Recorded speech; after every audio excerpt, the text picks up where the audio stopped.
C'est parti, voilà. Bon, ben, bonsoir à tous et bienvenue. Merci d'être aussi nombreux et nombreuses ce soir. Bienvenue pour notre deuxième émission Facebook Live. Et on reçoit ce soir Dr Amine Gasmi qui va nous parler d'un sujet dont on est tous concernés. Et c'est la carence en vitamine D. Et comme le titre l'indique, c'est un véritable fléau moderne. Bonsoir Amine. Bonsoir Tissem, bonsoir tout le monde. Ben, c'est un sujet passionnant dont tu vas nous parler ce soir. Alors, je vais te poser une question importante, mais avant de poser cette question, je vais préciser aux personnes qui nous suivent sur Facebook qu'ils ont la possibilité de poser toutes leurs questions. On fera de notre mieux pour y répondre, du moins pour le temps qui nous est imparti, qui est un temps maximum d'1 heure. Donc, n'hésitez pas sur le chat à poser toutes vos questions.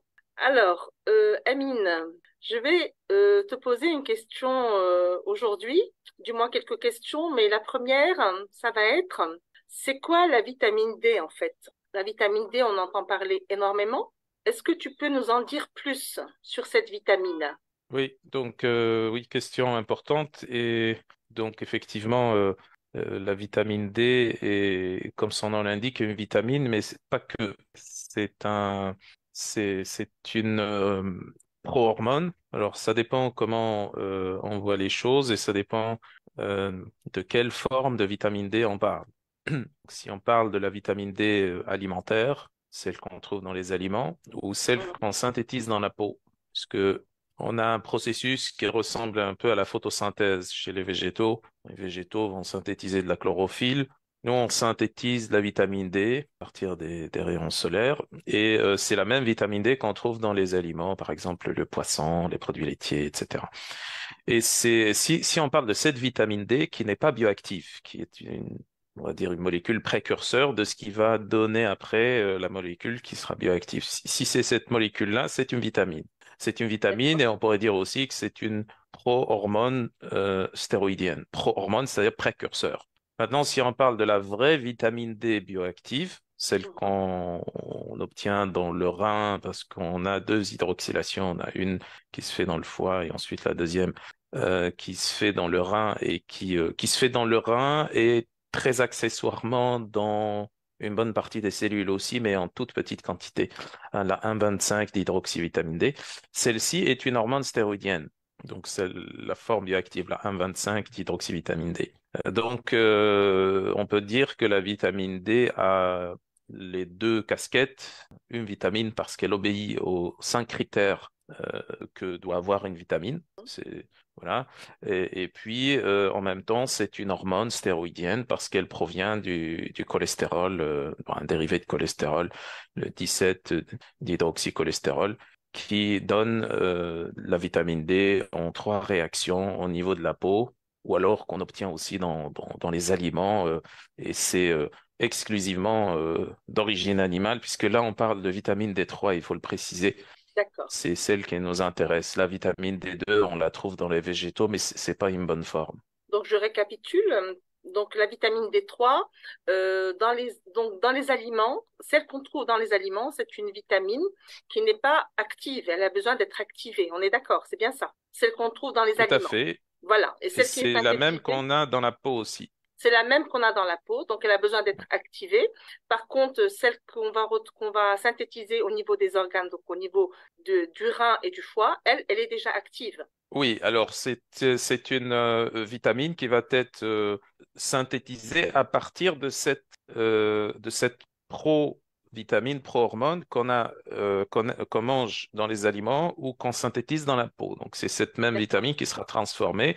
Dans le foie, on va l'hydroxyler une première fois au niveau du dernier carbone, ça donne la 25 hydroxyvitamine D, celle qu'on analyse dans les D'accord. biologies. D'accord. Et une deuxième hydroxylation dans le premier carbone cette fois, par l'enzyme qu'on appelle la 1-alpha-hydroxylase, et ça donne la 1,25 d'hydroxyvitamine D, et c'est ça la vraie vitamine D bioactive qui donne tous les effets qu'on connaît, c'est-à-dire sur l'os, etc. Et c'est une vitamine, certes, mais c'est surtout une hormone stéroïdienne. la D'accord. 1,25-hydroxyvitamine D. Très bien. Donc, on a en fait une présence d'une vitamine. Donc, elle est particulière, cette vitamine, qui en même temps va jouer un rôle d'une hormone stéroïdienne. Alors, quel est le rôle de cette vitamine D3? Est-ce que tu peux nous en dire un peu plus? Parce que, effectivement, tu as parlé des os. Elle va intervenir au niveau des os. C'est ce qu'on connaît, du moins dans l'inconscient collectif. Mais elle a énormément d'autres rôles. Est-ce que tu peux nous en dire un peu plus de vitamine D3, Amine? Oui, bon, ce qui est connu, c'est la vitamine D qui renforce les os. Oui, tout à Bon, fait. ça, c'est le processus endocrinien. Parce qu'on dit la vitamine D, du moins 1,25 hydroxyvitamine D, est une hormone stéroïdienne. Donc, son rôle hormonal pour le tissu osseux, donc à côté de la parathormone et la calcitonine, c'est la régulation de la calcémie, le taux de calcium dans le sang. D'accord. Cette régulation du taux de calcium dans le sang débouche sur un certain nombre de fonctions métaboliques, parmi lesquelles la fixation du calcium dans l'os, parmi lesquelles aussi l'augmentation de l'absorption du calcium dans l'intestin, parmi lesquelles la diminution de l'excrétion rénale du calcium. Mais la vraie fonction endocrinienne de cette vitamine D qu'on appelle une hormone, c'est la régulation de la calcémie par le biais de ces trois cibles-là. Ça, Oui, c'est ce qu'on appelle la fonction endocrine de la vitamine D, la plus connue. d'accord. Voilà. Oui. Euh, Maintenant, il y a d'autres fonctions. Mhm. Il y a d'autres fonctions, soit ces fonctions-là, on peut les classifier, oui, en trois grandes fonctions, mis à part la fonction endocrinienne. Oui. On a le premier groupe de fonctions, c'est l'utilisation de la vitamine D comme cofacteur dans certaines réactions. Par exemple, synthétiser la sérotonine nécessite comme cofacteur la vitamine D. Par Vitamine D. exemple, voilà, le fait de convertir la T4 en T3, donc les hormones Oui. thyroïdienne, ça Hormone nécessite thyroïdienne. comme cofacteur, voilà, la fameuse désiodase 1 ou 2, voilà, ça nécessite comme cofacteur la vitamine D, etc. Donc, il y a comme ça différentes réactions métaboliques qui nécessitent la vitamine D comme cofacteur. Maintenant, il y a aussi un autre groupe de rôles métaboliques de la vitamine D, où là, la vitamine D va agir aussi comme une sorte d'hormone, un peu comme à l'image de son rôle sur la calcémie et par conséquent sur le métabolisme du calcium, du Mhm. phosphore, donc au niveau de l'os, par exemple sur le système immunitaire. Ah, Là, c'est un rôle hormonal parce que là, il va y avoir donc toujours ce qu'on appelle le récepteur à la vitamine D, qui sera dans tous les globules blancs, tous les leucocytes, et la vitamine D vient se fixer sur ce récepteur pour donner son effet immunomodulateur. Ça, c'est un rôle aussi hormonal de la vitamine D, tout comme le rôle qu'on connaît là sur le la tissu calcémie. osseux, sur la calcémie. On peut avoir aussi un autre rôle également de régulation du cycle cellulaire, les divisions cellulaires. La vitamine D va avoir une régulation sur le cycle cellulaire. Quand on dit toujours ici régulation, ça peut aller dans les deux sens. Mhm. C'est une sorte de modulation en fonction d'un certain nombre euh, de mécanismes métaboliques. La vitamine D peut avoir un effet stimulant sur l'immunité ou peut avoir un effet inhibiteur sur l'immunité. Donc, D'accord. et Ça, dans ce, ça va dépendre de quoi? Et ça va ça va, dépendre de quoi? oui, par exemple, en cas d'une infection, Mhm. la vitamine D va être surutilisée, D'accord. ouais, surutiliser le pool de vitamine D par les macrophages et par les polynucléaires. C'est l'immunité innée pour répondre immédiatement à une infection. Par exemple, en cours d'une inflammation subaiguë, inflammation silencieuse, inflammation de bas grade, neuroinflammation, euh, la vitamine D est utilisée par notamment les macrophages et surtout les polynucléaires neutrophiles, mais cette utilisation, elle permet de modérer la réponse inflammatoire. D'accord. Oui. Donc, dans le cas d'une réponse aiguë, dans l'urgence, la vitamine D va avoir un effet stimulant sur le système immunitaire. Dans le cas d'une réponse chronique subaiguë, elle va avoir une réponse de modération euh, ou un effet De la de réponse. modération de la réponse immunitaire. Voilà, il y a aussi il y a une petite exception à ça dans le cas de l'auto-immunité aussi. La vitamine D va avoir un effet de modération également de la réponse. Tout ça, c'est des mécanismes très complexes. Alors, pourquoi je suis revenu sur le système immunitaire en parlant du cycle cellulaire, des divisions cellulaires, parce qu'en fait, la régulation des divisions cellulaires, ça fait partie, euh, du moins en partie, de ce qu'on appelle la cancérogénèse. Oui, Voilà, et donc la cancérogénèse est réglée par différents processus, entre autres le programme ou l'autoprogramme cellulaire de l'apoptose, la mort cellulaire programmée ou de la nécroptose. Il y a plusieurs programmes cellulaires comme ça qui régulent le cycle cellulaire et donc, entre autres, qui vont aider à neutraliser donc des cellules voilà, qui sont précancérogènes ou précancéreuses.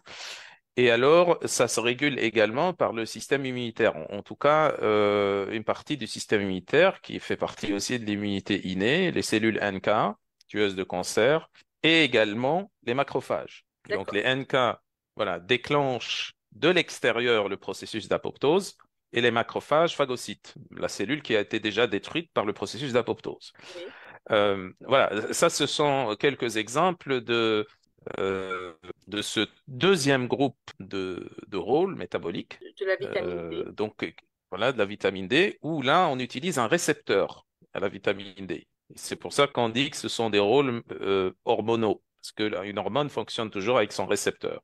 Voilà. Euh, Autre chose aussi, le troisième groupe de rôles, c'est alors c'est toujours aussi un rôle qui est hormonal, mais qui n'est pas endocrinien. Ce qu'on appelle les fonctions autocrines et paracrines de la vitamine D. Au tout début, je disais que euh, on convertit la vitamine D qu'on a produite dans la peau, qu'on a pris donc, avec les aliments, on la Alimentaire. convertit, on l'hydroxyle dans le foie et ensuite on l'hydroxyle dans le rein. Cette Oui, deuxième hydroxylation dans le rein, alors le rein, c'est la glande endocrine qui produit cette 1,25 d'hydroxyvitamine D, cette d'une hormone part, oui, stéroïdienne, déjà, oui. voilà, d'une part. Et puis, il y a beaucoup de cellules Mhm, autres, la mhm. plupart des cellules d'ailleurs de l'organisme, vont produire des toutes petites quantités de cette même 1,25 25. d'hydroxyvitamine D. Donc, Mhm. ils vont hydroxyler en fait la 25 hydroxyvitamine D obtenue dans le foie. Ils vont l'hydroxyler en position 1 également et qui vont produire cette quantité de vitamine D. Alors, cette quantité de vitamine D est intraticulaire, c'est-à-dire ça ne va pas se retrouver dans le sang parce que sa quantité est très faible. Et pourquoi on dit que ça a des fonctions autocrines et paracrines? Parce que dans un même Ah, donc tu as perdu Amine. tissu, Oui. une Amine, cellule va si tu peux produire reprendre. sa Amine, tu peux propre vitamine reprendre. D, qui va Amine, convertir en tu peux fait la reprendre. 25 On t'a perdu. hydroxyvitamine D en 1. Pour les Hein. cellules environnantes, pour elles-mêmes, c'est une cellule environnante, c'est une fonction paracrine. Je disais, la fonction autocrine, c'est qu'une cellule va produire la 1,25 hydroxyvitamine D Oui, elle-même, elle va la produire pour elle-même, pour d'accord. s'autoréguler au niveau de son cycle cellulaire. On appelle ça une fonction autocrine, Oui, cellule qui d'accord. produit sa propre hormone. Et D'accord. elle va la produire aussi pour les cellules environnantes, qui elles-mêmes vont produire, on appelle ça la fonction para-autocrine. Donc ça produit la 1,25 d'hydroxyvitamine D. Et pareil, ces cellules vont produire la vitamine D bioactive, justement pour s'autoréguler en termes de cycle cellulaire, en termes de division cellulaire. Ça, c'est le troisième groupe, on va dire, de rôle de la vitamine D.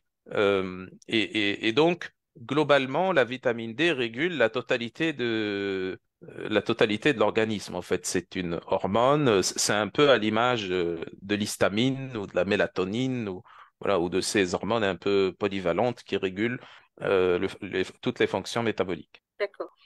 Donc, concrètement, par rapport à cette vitamine D, donc on a cette vitamine D qui est synthétisée en intracellulaire, ça c'est d'une part, mais on a aussi l'utilisation de la vitamine D en extra, enfin, qu'on va récupérer de manière exogène, ou bien aussi au niveau du rein par rapport à l'hydroxylation. Donc, tout ça fait que cette vitamine D, normalement, théoriquement, elle est synthétisée et que normalement, notre organisme doit savoir en obtenir, la synthétiser et l'avoir de manière naturelle.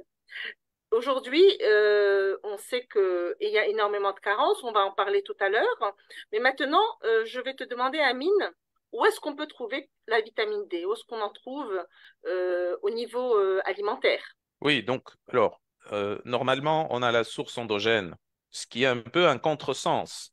Oui, Il faut le remarquer parce que une vitamine, parmi les critères pour considérer qu'une molécule est une vitamine, il y en a cinq. Parmi ces cinq, c'est que elle est essentielle. C'est-à-dire essentielle dans le sens où on ne peut pas la synthétiser. Or, la oui. vitamine D, on la synthétise. En Non, fait, c'est ce vrai. critère-là, c'est pas que elle est essentielle dans l'absolu, c'est que la synthèse est insuffisante. C'est un D'accord. peu comme la B3 aussi, on la synthétise à partir du tryptophane. C'est juste que la synthèse, la B3 est insuffisante. C'est ce qui fait que la B3 et la vitamine D, malgré qu'on les synthétise endogènement, On a besoin de manière voilà, exogène. on les considère comme vitamines. Donc, elles sont essentielles. Euh, voilà. Donc, on a cette source. Et puis, on a, comme tu dis, les sources alimentaires.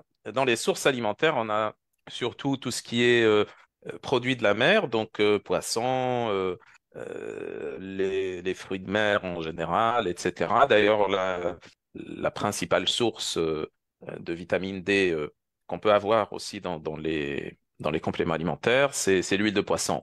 Euh, on a aussi également de la vitamine D qui est extraite également de la laine aussi. Et puis, comme autre source, on a les produits laitiers. Alors, on D'accord. a beaucoup de calcium dans les produits laitiers et on a de la vitamine D. Alors, c'est pas la source de vitamine D majeure, mais on a quand même une certaine quantité de vitamine D intéressante. Donc ça, c'est les sources principales de vitamine D qui ressemblent à la nôtre, c'est-à-dire la vitamine D3. Voilà, la vitamine D stéroïdienne. Donc c'est surtout les poissons, les produits laitiers et donc tout ce qui est produit de la mer en général. Quand tu dis produit de la mer, le poisson aussi, Oui, c'est ça, le poisson et les les fruits poissons de et mer, voilà, les fruits de mer, mais surtout surtout le le poisson poisson. gras. Poisson Oui, gras, c'est ce que j'allais te dire. oui, Principalement, c'est ça. il y a des variétés particulières que tu recommandes. Bon, je sais que, enfin, de mémoire, l'huile de foie de morue est très riche. Oui. Voilà. Est-ce qu'il y a des variétés particulières qui contiennent plus de vitamine D que d'autres? Huile de foie de morue, c'est riche en toutes les vitamines liposolubles, y compris la vitamine D. Donc, D'accord. la vitamine K, vitamine E, vitamine A aussi. Il n'y a pas de variété particulière Particulières. par rapport aux poissons gras. C'est tous les poissons gras. Il faut favoriser juste les poissons, les petits poissons. Bon, ça c'est connu. Les poissons maintenant sont relativement pollués. Ou alors les poissons d'élevage, même si ça contient moins de vitamine D et d'oméga 3. Le saumon, la sardine, c'est très bien. Les Les légumes. anchois. Voilà. D'accord, c'est bien. Alors maintenant qu'on a bien compris le mécanisme de la vitamine D et son importance donc au niveau de l'organisme, la question qui fâche, pourquoi on est en carence en fait? Qu'est-ce qui fait qu'il y a énormément de carences en vitamine D? Il y a différentes causes à cela. Il y a différentes causes. C'est multifactoriel. Euh, bon, déjà, il faut bien comprendre comment que on s'est adapté Mhm. à l'utilisation de la vitamine D exogène et à la synthèse de la vitamine D. Donc, on est censé s'exposer au soleil très régulièrement. Alors, quand je dis c'est les Méditerranéens D'accord. parce que c'est différent. Il y a donc les populations du Nord, où là, on va dire, ils étaient historiquement en déficit de rayons solaires, Mhm. et ça a développé des mécanismes d'économie dans l'utilisation, d'économie métabolique dans l'utilisation de la vitamine D, c'est-à-dire qu'ils ont pu être sélectionnés de cette façon, ils peuvent survivre et fonctionner plus ou moins normalement, métaboliquement parlant, avec des petites quantités de vitamine D. D'accord. Les populations du Nord. Les populations qui sont très au sud, donc on va dire l'Afrique Oui. noire, Oui. euh, eux, ils ont suffisamment de soleil, même si en fonction des pays, on commence à avoir beaucoup de sédentarité, etc. Mais ils ont quand même, par la force des choses, beaucoup de soleil. C'est pour ça qu'ils ont la peau foncée. Justement, ils ont développé ce mécanisme pour se protéger des rayons UV. Ouais. C'est les rayons UV de type B, donc de 290 à 315 à peu près nanomètres, c'est ces rayons-là qui synthétisent, qui Qui stimulent la active la vitamine synthèse de la D. vitamine D, voilà, au niveau de la peau. Mais ce sont ces rayons-là aussi qui détruisent la peau. C'est ça, en fait, le paradoxe. Donc, qui augmente le risque de lésions de la peau, de mélanome, etc. Donc, les populations du Sud ont développé ce mécanisme de protection contre les rayons UV. Euh, et donc, au niveau de la partie qui est au central, on va dire un peu, entre le Sud et le Nord, il y a la Méditerranée. Et la Méditerranée, eh ben, n'a pas les mécanismes de protection, en tout cas beaucoup moins les mécanismes de protection contre les rayons UV, et a beaucoup moins aussi les mécanismes d'économie métabolique de la vitamine D.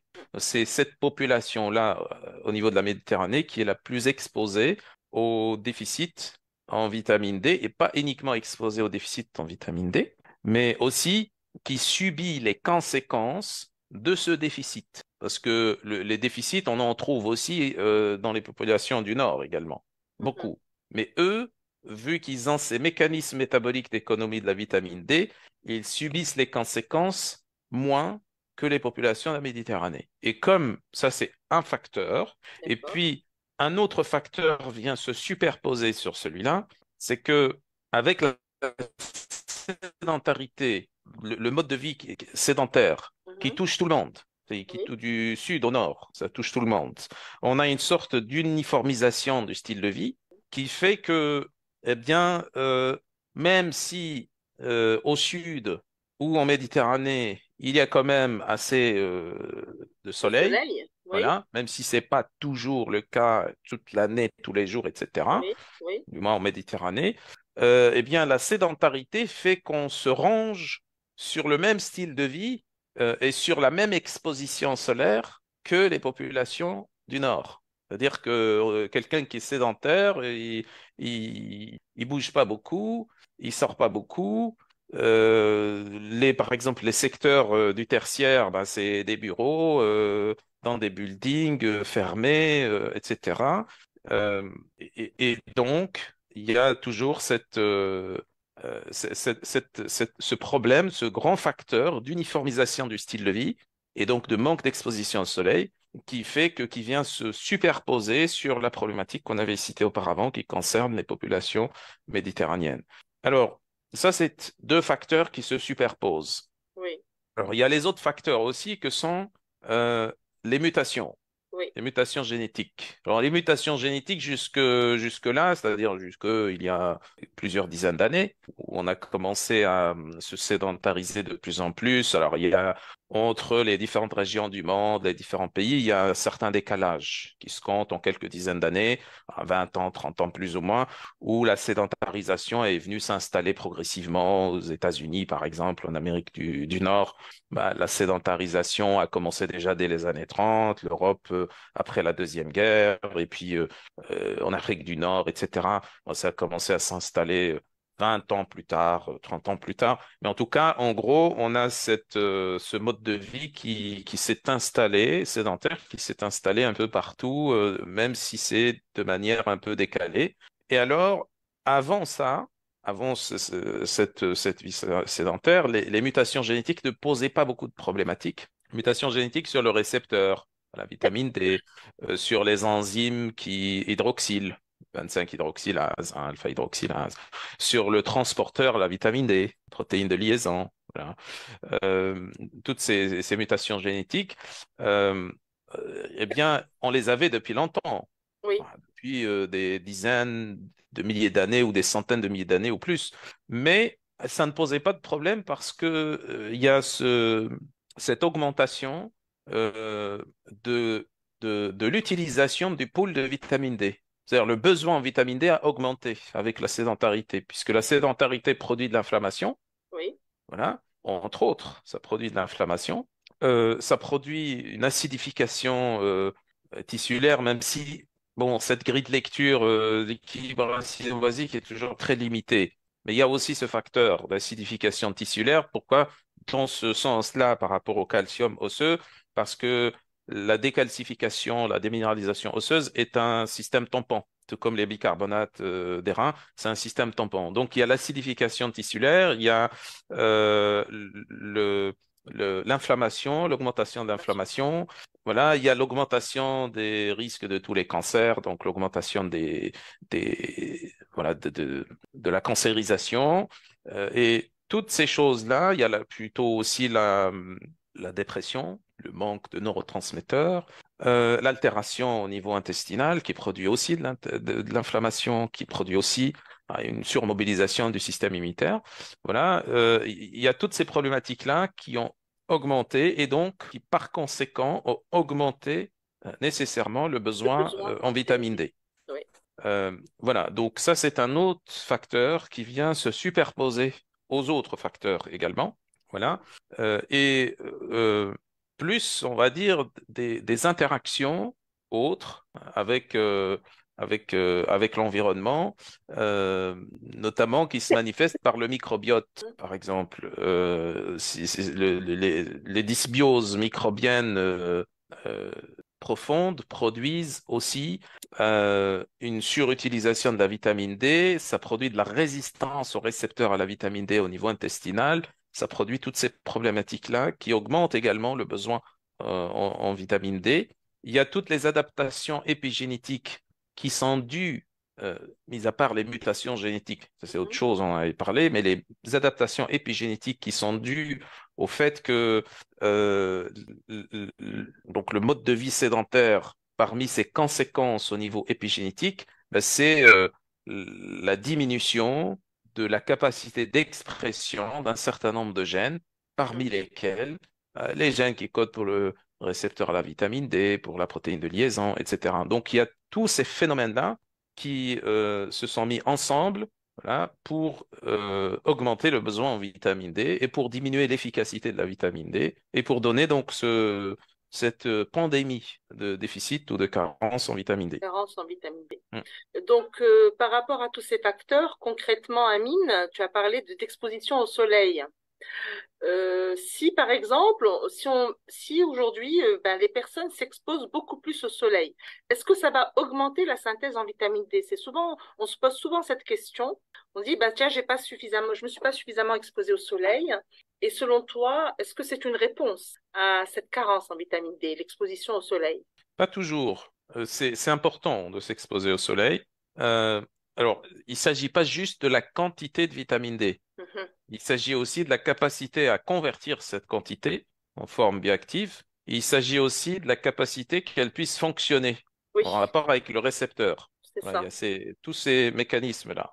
Et donc, chacun va avoir une certaine capacité à convertir, à utiliser cette vitamine D par rapport au récepteur, la production des récepteurs. C'est toujours bien de s'exposer suffisamment au soleil, mais bon, il y a un petit problème par rapport à ce mot suffisamment. Qu'est-ce que c'est? Oui, Parce c'est que ça. plus on s'expose au soleil et plus on absorbe ces rayons UV qui ont un impact nocif sur la peau. Oui, Voilà. Mais en même temps qui aident à produire de la vitamine D. la Donc il y a une vitamine D. sorte, voilà, il y a une sorte de décalage. Et là, bien sûr, les populations du Nord sont beaucoup plus susceptibles Mhm. d'avoir cette altération au niveau de la peau à cause des rayons UV, parce que historiquement, ils ne sont pas adaptés pour ça. Ils ont C'est ça. toujours eu beaucoup moins de soleil, donc si on prend quelqu'un du nord qui vient en Méditerranée ou même qui va Mhm. aller plus au sud et qui s'expose trop au soleil, il va avoir de gros problèmes. Bon, s'il le fait sur des courtes périodes, ça ne pose pas de souci. Mais si c'est durablement, il va avoir beaucoup de problèmes de peau. Oui, tout Et à fait, tout à fait. voilà. Donc, Ouais. comment trouver un bon dosage, en fait? C'est ça la C'est question. ça. Ben, il y a du fait de l'augmentation du besoin en vitamine D actuellement par rapport à tous les facteurs que je viens d'expliquer, Mhm. euh, il est très difficile d'avoir suffisamment de vitamine D Mhm. fonctionnelle, c'est-à-dire en quantité, bien convertie, bien utilisée. Parce que avant, on avait un certain besoin qui était beaucoup plus faible que maintenant, Mhm. et c'est-à-dire n'importe qui pouvait convertir et utiliser cette vitamine D puisque c'était des petites quantités. Mhm. Un Maintenant, le besoin besoin faible. est beaucoup plus important Mhm. et donc, il va y avoir une sélection. Il y a une sélection qui se fait déjà. Il y a des personnes qui ont une bonne génétique, qui convertissent bien, qui utilisent bien la vitamine D. Et ceux-là peuvent s'exposer au soleil beaucoup plus que les personnes qui ne peuvent pas, par exemple, transporter en quantité suffisante la vitamine D, qui ne peuvent pas convertir en quantité suffisante ou qui ne peuvent pas produire un récepteur qui fonctionne en quantité suffisante. Donc, il y a ce décalage qu'il y a entre, voilà, c'est un peu le même problème que toutes les fonctions métaboliques importantes, soit la Mhm. détoxification hépatique ou d'autres, il y a toujours un décalage. Quand le besoin augmente, Mhm. il y a ce décalage qui se fait. Donc, l'exposition au soleil, ça, on est en train de parler théoriquement parce que dans la pratique, Dans on la n'a pas réalité, c'est autre toujours, chose. Oui. voilà, on n'a pas toujours la capacité de s'exposer suffisamment au soleil pour différentes Oui. contraintes, notamment le style de vie sédentaire. Oui. Sédentaire, c'est pas juste la personne qui cloîtrait chez elle et reste et veut Mhm. rien faire. C'est pas ça uniquement. C'est les contraintes de la vie professionnelle où Mhm. vous avez des personnes qui sont dans des bâtiments fermés toute la journée parce qu'ils travaillent. Oui. Donc c'est ça aussi le mode de vie sédentaire. Et puis il y a aussi dans la réalité pratique, il y a aussi le fait qu'il va y avoir des jours où il n'y a pas de soleil, ou très Mhm. peu, d'autres jours, parce qu'il ne suffit pas juste de s'exposer à la lumière du jour. Oui, oui, tout à fait. La vraie synthèse de la vitamine D en quantité suffisante et tout, c'est au cours de la période où le soleil est au zénith. C'est Mhm. entre 11 heures et 14 heures plus ou moins. Voilà, on synthétise 4 à 6 fois moins de vitamine D quand on s'expose au soleil tôt le matin ou en fin d'après-midi. Fin C'est pas la même d'après-midi. chose. Voilà, ou alors vous faites un peu une équivalence par rapport à une journée nuageuse ou même à midi, il n'y Oui. a pas beaucoup de rayons UV qui passent. Donc il y a toutes ces problématiques-là qui viennent se rajouter au fait que le besoin a augmenté et que certaines personnes ne vont pas pouvoir Faut pas suivre s'exposer. Oui. voilà, à cette Suffisamment. demande. Voilà, d'où l'importance maintenant de l'apport Oui. exogène, l'apport intestinal de vitamine D. Voilà. Ben, je viens à cette question. Donc, concrètement, qu'est-ce que tu proposes comme protocole, justement, en apport exogène en vitamine D3? Et voilà, qu'est-ce que tu peux proposer comme solution? Ben, il faut déjà augmenter la vitamine D au niveau de l'alimentation. Oui. Bon, la meilleure manière, c'est de manger du poisson. Ça, c'est très bien. Alors, probablement aussi des produits laitiers, mais des produits laitiers fermentés. Parce que le poisson, ça apporte aussi les protéines et ça apporte aussi l'oméga 3. Mhm. Et l'oméga 3 qui diminue l'inflammation. Et quand ça diminue l'inflammation, ça diminue aussi le besoin en vitamine D. Oui. Et puis, les produits laitiers fermentés, le lait caillé est très bien, ou ça dépend comment les gens vont tolérer ces aliments-là. Les aliments-là, oui. Et puis, il y a aussi les suppléments en vitamine D qui deviennent incontournables maintenant. Mhm. C'est très important, surtout sur les périodes où il y a très peu de soleil ou alors l'équivalent, c'est-à-dire même s'il y a du soleil, la personne ne peut pas sortir pour telle et telle S'expose pas raison. trop au Voilà, soleil. ne s'expose pas Il suffisamment ne au pleut soleil pas. Oui. exactement sur les périodes où elle devrait s'exposer au soleil, c'est-à-dire lorsque le soleil est au zénith. Mhm. Donc, il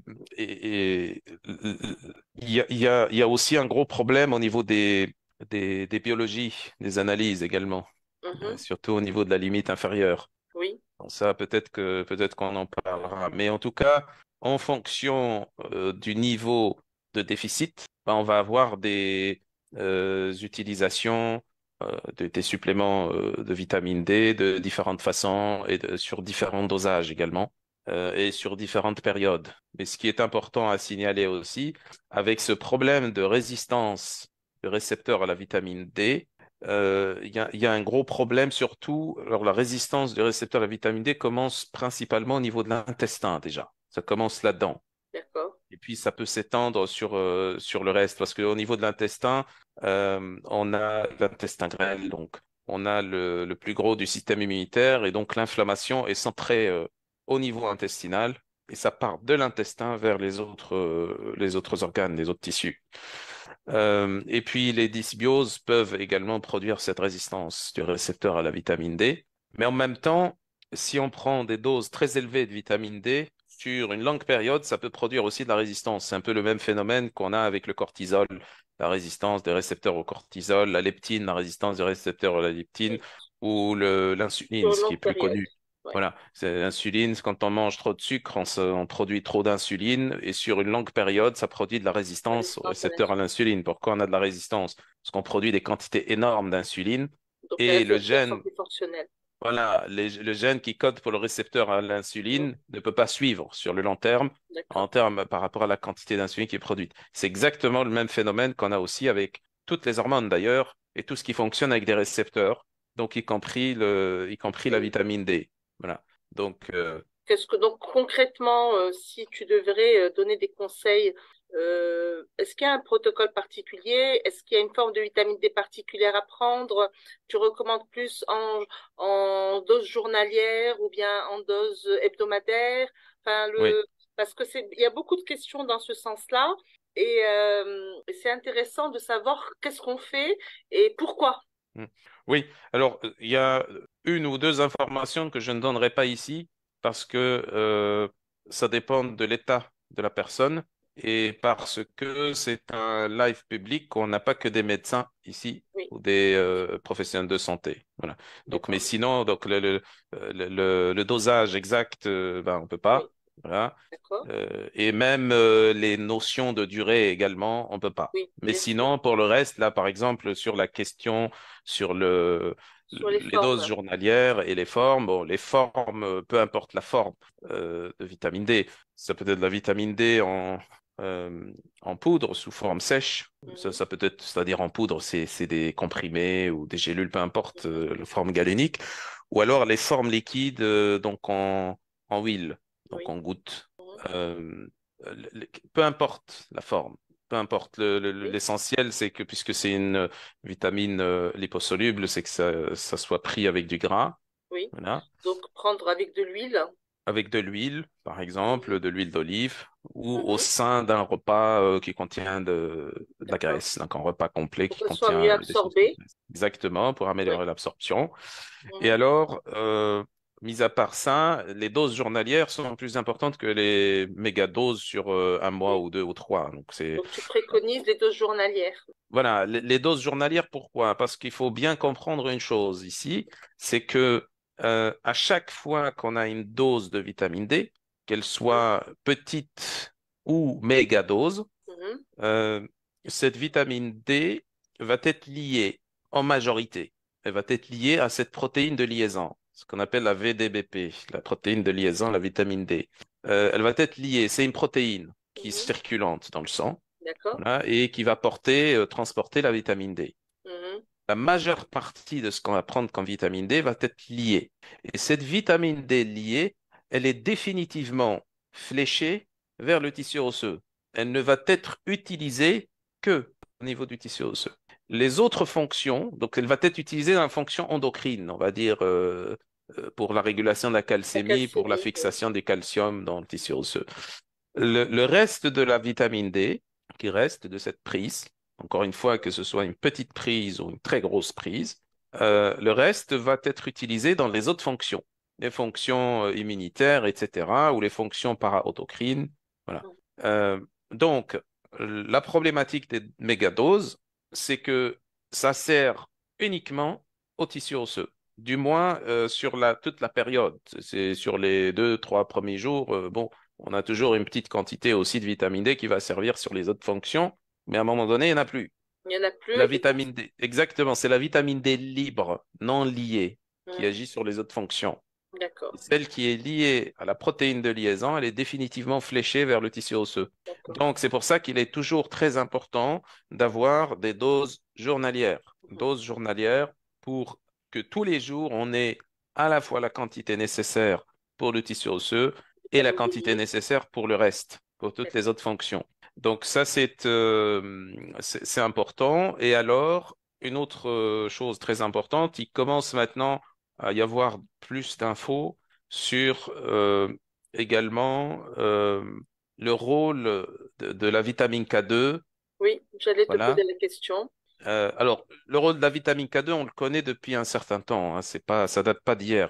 Mais l'utilisation de la vitamine D toute seule, Mhm. surtout les utilisations classiques, sont des utilisations, je parle des utilisations toujours journalières, hein, des doses Oui. journalières, mais sur une longue période, Mhm. sans arrêt comme ça, sur une longue période, apparemment, ça augmenterait le risque de calcification tissulaire des tissus mous, Mm. les vaisseaux, en premier D'accord, lieu, et les autres tissus mous. d'accord. Apparemment, je dis bien, c'est pas encore très clair, mais il commence à ressortir. Il y avait cette hypothèse-là, mais c'était un peu théorique.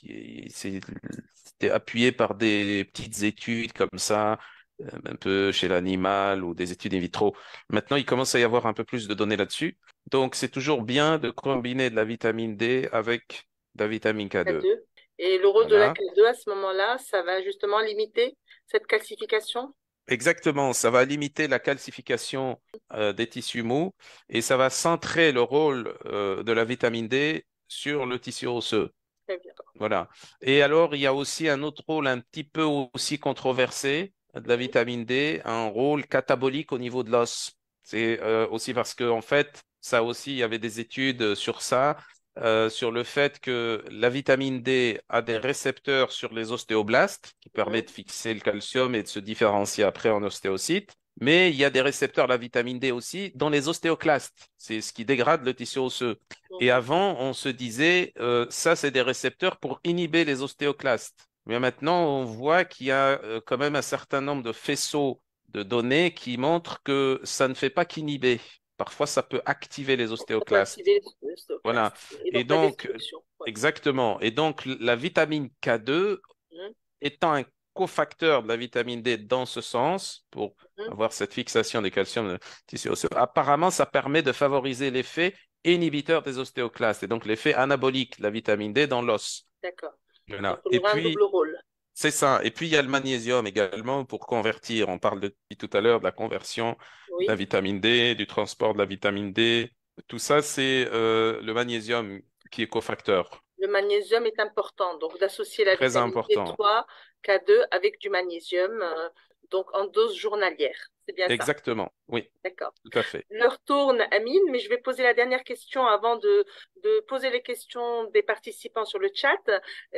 La dernière question, c'est, on parle de toxicité de vitamine D. Est-ce que tu peux nous en dire plus et comment prendre des précautions à ce moment-là parce que en même temps, on se rend compte que des fois, certaines personnes vont avoir un dosage limite en vitamine D.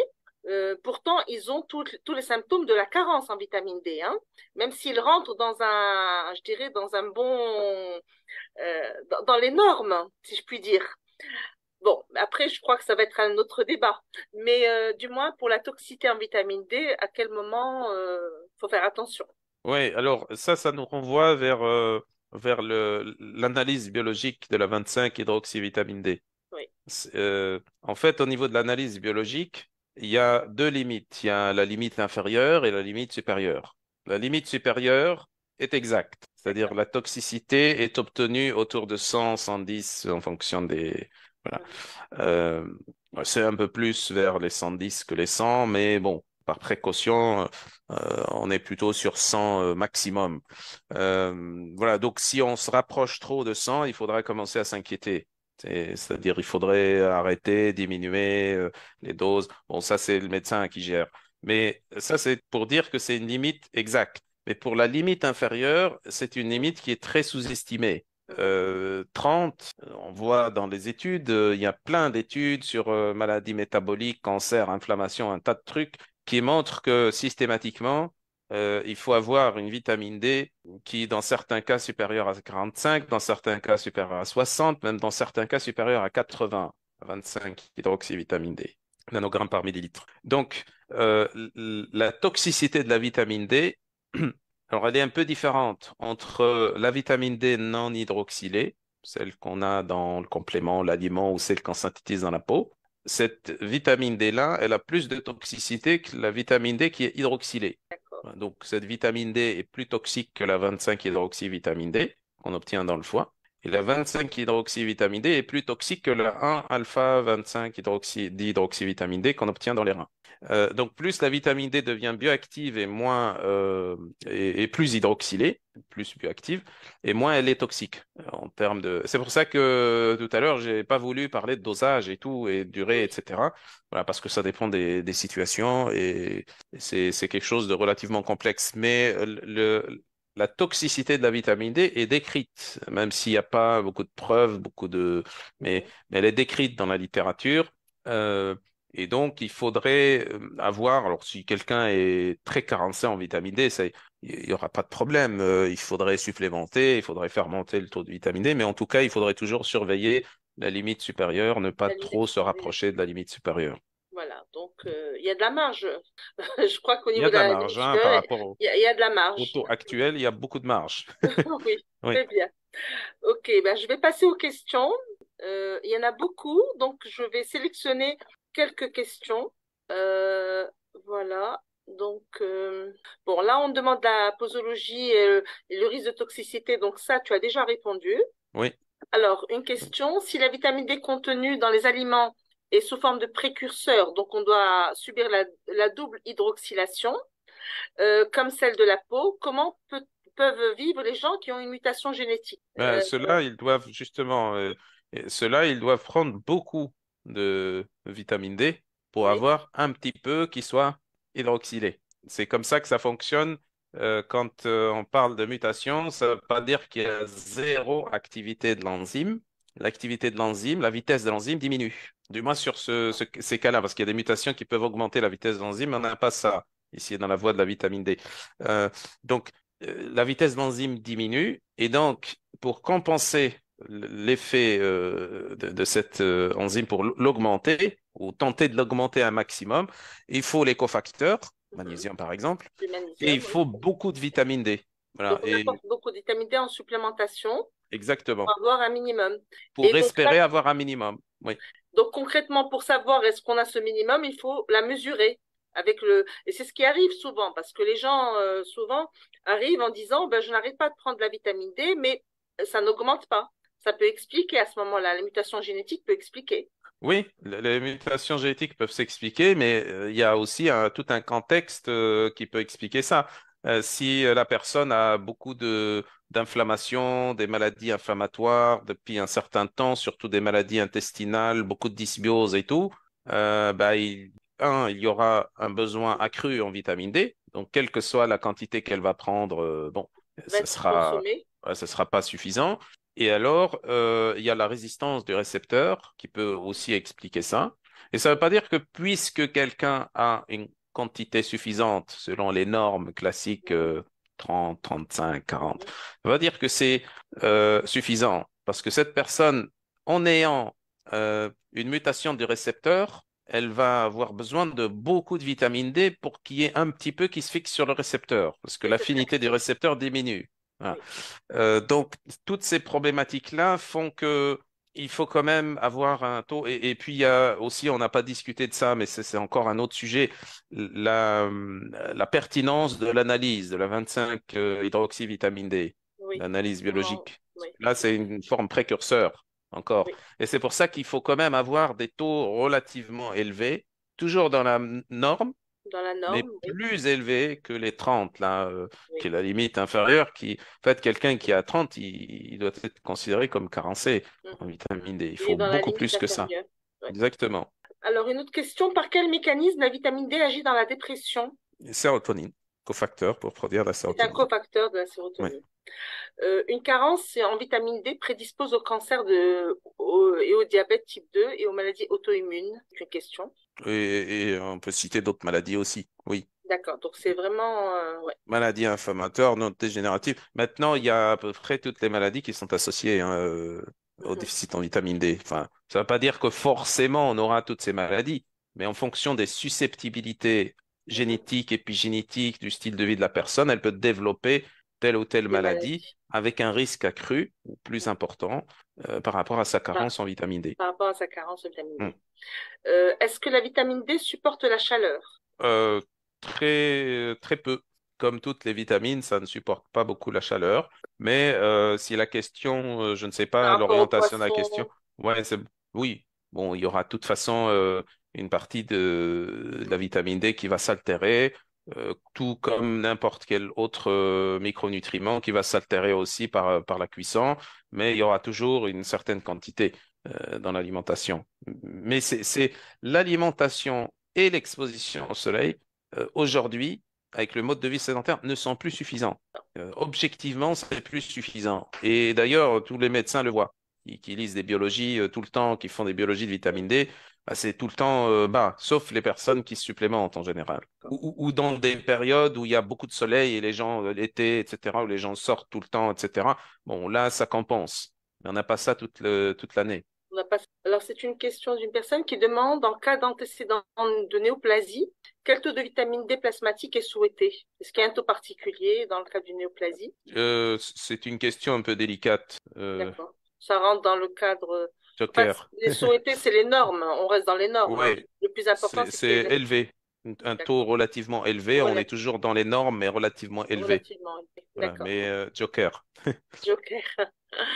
La prise de compléments de vitamine D3 est controversée quant au cancer du sein. Pour certaines femmes, ce serait bénéfique, pour d'autres, ce serait délétère. Pour celles qui seraient minces et sans prise de THM, selon certaines études, est-il déconseillé de la prendre en supplément? C'est toujours délicat. Délicat, Joker. C'est le médecin qui Oui, décide, c'est le nutritionniste qui décide en fonction du cas qui est en face. Mais pour répondre, je répondrai d'une autre façon à cette question par rapport à ce que montre la tendance des différentes études. Il ne faut pas lire une ou deux études et il ne faut pas non plus lire une ou deux études dans leurs conclusions ou dans leur abstract. Il faut connaître les différentes méthodologies des études et voir la tendance. Et la tendance, on la voit quand on lit la totalité des études sur la question. Et la tendance, elle est sans appel. Le déficit en vitamine D augmente drastiquement le risque de cancer du sein ou n'importe quel autre cancer, d'une part. Voilà. Et d'autre part, le déficit en vitamine D est un facteur qui fait diminuer l'efficacité des traitements anticancéreux, quels qu'ils soient. Et d'autre part aussi, ça augmente le risque de récidive, ce que disent les études. Maintenant, il est clair qu'on ne traite pas une maladie, on ne traite pas avec des statistiques, on traite un patient. Et donc là, il peut y avoir des cas spécifiques, effectivement. d'accord. Est-ce qu'il y a un rôle de la vitamine D au niveau de la stérilité, Euh, oui, selon les... la vitamine D fait partie des, oui, une dizaine à peu près de nutriments qui sont en rapport avec la fertilité. Maintenant, D'accord, aussi, la question de la fertilité est très vaste. d'accord. S'il s'agit ici parce que la question peut être comprise de différentes façons, je vais répondre sur la manière la plus simple. Mhm. Le déficit en vitamine D peut produire une hypofertilité. C'est possible. Comme le déficit en sélénium, en zinc, en tout un tas de vitamines E, etc., qu'enzyme Q10, oui, ça peut produire une hypofertilité. Est-ce que le fait de supplémenter en vitamine D ou d'avoir un niveau suffisant en vitamine D va traiter toutes les problématiques Stérilité. d'infertilité? Non. D'accord, d'accord. Alors, hop. Bon, on demande quel supplément conseiller, mais je crois que ça, c'est... Voilà, on peut pas parler de Oui, supplément. bon. Donc, la vitamine K2, on en a parlé déjà. Oui, Oui, voilà. Le magnésium aussi en tant que cofacteur, ça aussi, on en a parlé. tout à fait. Euh, Est-ce qu'on doit... Oui. On demande l'association vitamine D calcium, ce que tu en penses. Oui, dans les cas d'ostéoporose, d'ostéomalacie, c'est important. Oui, bien D'accord. sûr. Euh, Afin Oui. d'avancer. Bon, la question du K2 avec les anticoagulants, bon, voilà, il faut préciser que c'est pas la vitamine K3, c'est bien la vitamine K2, qu'elle a pas de, oui, voilà. C'est ça, oui. C'est la K1, ce qu'on trouve dans les légumes verts et tout ça, c'est ce qui régule Voilà. la coagulation. La K2 n'a pas d'effet là-dessus. D'accord. Alors, bon, là, c'est une question très technique. Je vais la poser.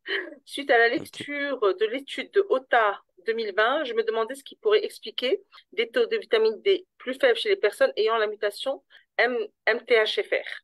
Oui, ça s'explique le plus simplement par le fait, en fait, c'est tout ce que j'expliquais depuis tout à l'heure. Les personnes qui ont une mutation MTHFR ont une hyperhomocysténémie. Et l'hyperhomocysténémie induit tout un tas d'adaptations métaboliques qui font que, enfin, de l'inflammation, du risque cardiovasculaire, de tout un tas de choses, de la résistance à l'insuline, etc., qui font que du stress oxydatif aussi, et ainsi de suite, qui font que le besoin en vitamine D augmente. Et donc, il y a, par rapport à la quantité, à la même quantité de vitamine D synthétisée ou consommée, ben, il va y avoir un manque forcément. Voilà. Et D'accord. c'est une association statistique, c'est pas systématique. Euh, bon, là, on parle de mégadoses de vitamine D pour les. Qu'est-ce que tu en penses des mégadoses de vitamine D pour les maladies virales et les maladies auto-immunes? Oui, mais bon, on a déjà discuté de ça. J'imagine, c'est. Alors, ça dépend. C'est parce qu'une mégadose, là, c'est les 100 000 et 200 000 unités. Euh, C'est-à-dire c'est. ponctuellement, quoi, en mégadose ponctuellement, est-ce que Ouais, il y a des protocoles sur ça, mais après, c'est des protocoles un peu accessoires. On connaît pas toujours très bien l'effet dose-réponse de la vitamine D quand on la prend à des doses très élevées sur plusieurs jours comme ça en continu. C'est-à-dire, malgré qu'on a quelques études cliniques, mais c'est pas suffisant. Et c'est en général des petites études cliniques avec des petits effectifs comme c'est une qu'on a eue par exemple avec le Covid. Covid, des Mhm. patients qui étaient atteints de Covid, mais c'était une petite échantillon. Et on a Ponctuel, oui. utilisé, voilà, on a utilisé des doses très élevées sur une courte période de plusieurs jours en association avec des antibiotiques. Ça a montré qu'il y avait, oui, une amélioration significative comparée au groupe contrôle. Mais encore une fois, il faut bien comprendre que il suffit pas juste de lire dans une étude, la conclusion d'une étude qu'il y a eu une amélioration significative, parce que c'est une amélioration statistiquement significative. Jusqu'à quel point? Donc là, il faudrait rentrer dans l'étude et voir les détails de l'étude et voir est-ce que cette augmentation, amélioration statistiquement significative, à quoi ça correspond en réalité, en pratique? C'est-à-dire, est-ce que vous, en tant que praticien, quand vous allez faire ça sur le patient, est-ce que vous allez réellement observer? Est-ce que l'effet sera tellement suffisant pour que vous puissiez, vous et le patient, observer des effets suffisants, ce qui n'est pas toujours le cas. Donc, ça reste des protocoles accessoires marginaux qui peuvent très bien fonctionner dans certaines situations, mais qui ne sont pas bien étudiés. Je crois qu'on a fait plus ou moins le tour. On insiste Oui. sur les dosages, mais je reprécise que vu qu'on est fait sur Facebook Live, on ne peut pas donner de dosage. Une dernière Oui. question, quel est le rapport entre l'augmentation de la parathormone et la vitamine D dans le cas de l'insuffisance rénale chronique? Oui, ben, tout ça, la parathormone et la calcitriol, qui est en fait la 1,25, la vitamine D bioactive, régule la calcémie. Quand il y a une baisse de la calcémie, la vitamine D et la parathormone augmentent et également la calcitriol. Le niveau d'hydroxylation par le rein, la vitamine D également augmente pour faire rentrer plus de calcium, pour que la calcémie augmente. OK, et également pour diminuer l'élimination également du calcium. Et quand il y a des maladies rénales, c'est toujours directement lié aussi à des perturbations au niveau de ces hormones, surtout la vitamine D ou également la parathormone. Et la parathormone suit aussi la vitamine D en quelque sorte. Dans le cas d'une insuffisance rénale, il y a moins d'hydroxylation au Oui. niveau de la vitamine D, ce qui fait que le marqueur qu'on mesure, qui est en fait le précurseur, le Mhm. 25, bah, ça s'accumule et ça augmente, entre autres. Ça, c'est une des explications. Ben, je crois qu'on a fait le tour, Amine. Je vais remercier les personnes qui nous ont suivis ce soir. Il y a eu certaines questions, on a essayé de répondre à un maximum de questions. Maintenant, ce que je vais vous proposer, c'est que vous nous suivez sur la page Facebook donc de la Somna et vous pouvez en même temps proposer des thématiques qui vous tiennent à cœur pour qu'on puisse programmer ça, sachant que c'est un rendez-vous qu'on a organisé pour vous donc une fois par mois. Et puis peut-être de temps en temps, on va organiser uniquement un rendez-vous questions-réponses sur une thématique particulière, mais à ce moment-là, on vous précisera à quel moment et comme ça, vous pouvez préparer toutes vos questions à Dr Amin Gasmi qui à chaque fois nous éclaire un peu plus par rapport à la micronutrition et ses approches pour mieux comprendre tout ça. Alors, merci à tous, merci Amine et très belle soirée. et à très très bientôt. Merci, très belle soirée à tout le monde. Merci, au Merci. revoir. Au revoir. Merci.